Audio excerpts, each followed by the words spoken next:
As economy collapses, some young Lebanese turn to militancy. Dozens of young men from Lebanon's impoverished north have disappeared in recent months, often re-emerging with the Islamic State group in Iraq.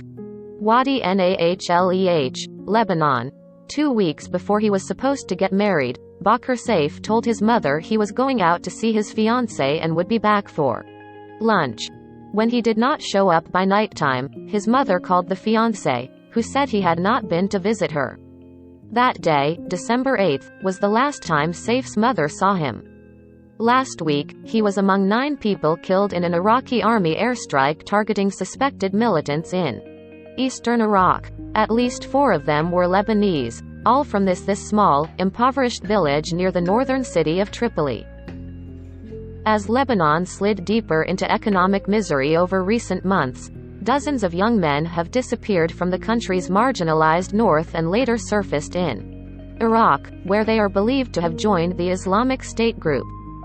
The migration has stoked fears of a new wave of radical recruitment, taking advantage of frustration and despair fueled by the economic meltdown and sectarian tensions.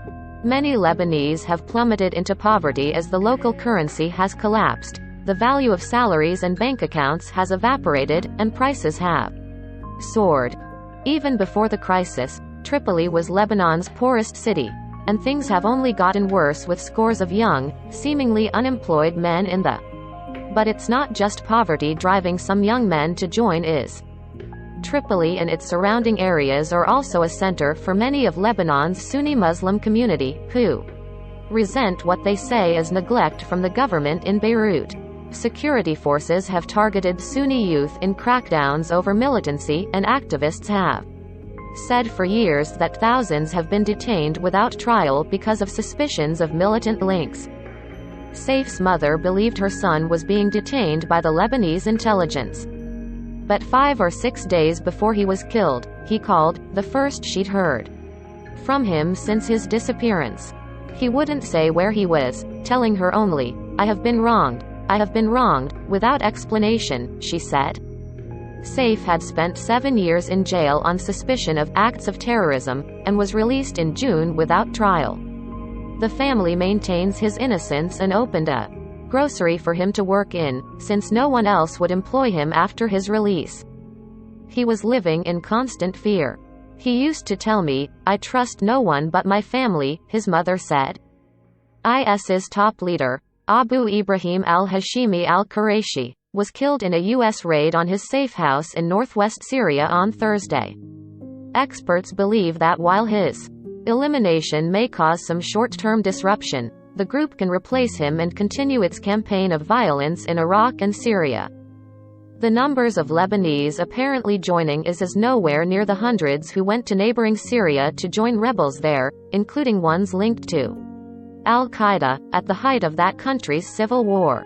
Since that war waned several years ago, the flow of Lebanese to join dried up. The migration to join IS in Iraq appears to be new. Lawyer Mohammed Sablu, who heads the Center for Prisoners' Rights, said it is believed that between 70 to 100 young men disappeared from the Tripoli area in past months, though the exact number is not known. They were from the poorest districts in and around Tripoli, and some may have been lured by the promise of jobs, not realizing they were joining IS, he said. Others were afraid of being swept up in crackdowns.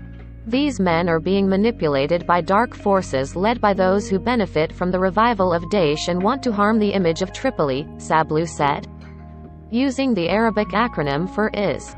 Besides the deaths in Sunday's strike, at least 2 other Lebanese have been killed in Iraq since December.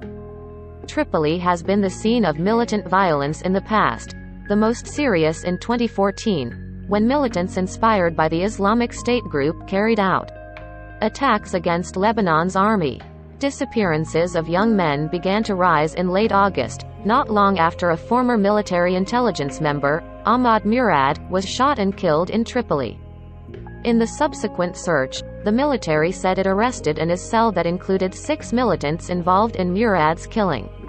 It appears the capture of the celled other IS cells in the north to go on the run. Remnants of IS have been waging a campaign of frequent hit-and-run attacks in Syria and Iraq ever since the group lost its last shred of territory in Syria in March 2019. They recently launched two of their boldest operations yet.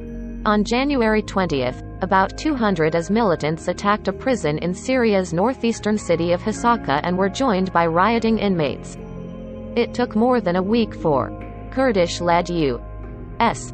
backed fighters to fully regain control over the prison in fighting that killed nearly 500, including several hundred militants, according to Kurdish officials. On January 21, IS gunmen in Iraq broke into a barracks in a mountainous area in Diyala province, killed a guard and shot dead 11 soldiers as they slept. On Sunday, Iraq's military carried out airstrikes on an IS cell it said was behind the barracks attack, killing 9 militants, including the Lebanese. Iraqi officials said 4 Lebanese were killed.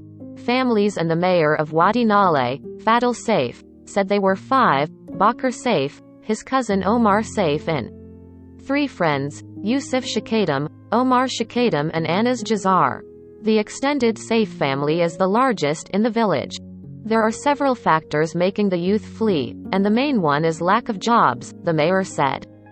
Omar Saif's mother said he disappeared on the last day of 2021 and called her days later from a number she didn't recognize. She informed Lebanese authorities, who told her Omar was in Iraq, using an Azeri telephone number. I said, "He is dead," to me. I did not raise him in order to send him to Iraq or Syria or any other place, she said. On Sunday, she received a call from another unknown number, telling her her son had been killed. Omar's mother said he had long been harassed by Lebanese security officials. He spent years in prison, even while still a juvenile, also on terrorism suspicions, she said. After his release, he was repeatedly detained for short periods, when police would beat him up and give him electrical shocks, she said. Prison destroyed us. It burned our children, our reputation and dignity. It burned our money. Even his father died while he was in jail, she said, speaking in the sitting room of her small, ground-floor apartment with peeling walls, as friends and relatives dropped in to offer condolences. She said Omar could not live a normal life or work because authorities officially revoked his civil rights, meaning he could not vote or get a government. When a young man who is between 15 and 30 cannot get married or buy anything or enter a restaurant to have a meal like all people, of course he will choose death and will be an easy target.